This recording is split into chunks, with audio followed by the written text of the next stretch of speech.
Jigarning qon to'liqlash va ko'zga bo'lgan foydasi nihoyat yaxshi. Shunga biz bugun oilada alomat o'xshaydigan kebab ta'mlik jigar qo'rmasi qilishni o'rganamiz. Qilish usulimi nihoyat oddiy bo'lib, bir qatim ko'rsangiz o'rgana olasiz. Hamma o'rganish boshlaylik ketdik.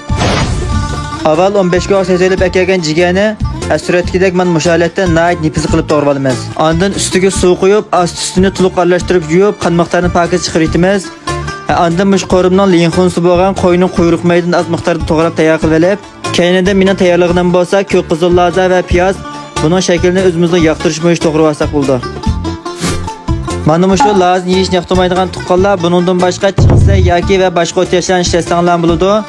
Buning roli bo'lsa, qo'rimning rangini chiroyli ko'rkam chiqarish uchun material bittamiz qorish boshlab ketaylik. Qozonga xamashani Ispaniyadan import qilib 100% saf palat ishlab chiqarilgan El Norining zaytun mayda muvofiq miqdorda qo'yib, may normal qizig'anda quyruq mayni selib, buni bir nechini qo'ritiblar, orqadan jigarni solamiz.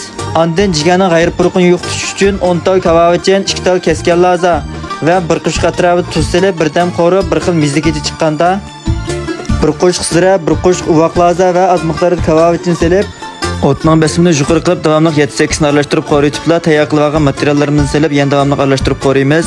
Haras bir gap deyishni unutibman do'stlar. El Nuri shirkatimizdan unmay guruchtirdim boshqani sog'lom bo'lgan non va chamg'u mahsulotlar bor bo'lib, cho'qim bir tetbiqishimiz arziydi. Lozim do'stlarga boshpatlik ser qarg'a esib qo'ydim. Amsa oxirida qo'llash nihoyat oddiy urug' tuqqanlar. Haqsiz yurakdan birini bersa, piyonlar rayoniga gullarni ko'plab yo'llab qo'ysanglar, buningdan ortiq qo'llash bo'lmaydi. Kelar soni ko'rishaylik, xayr xo'sh.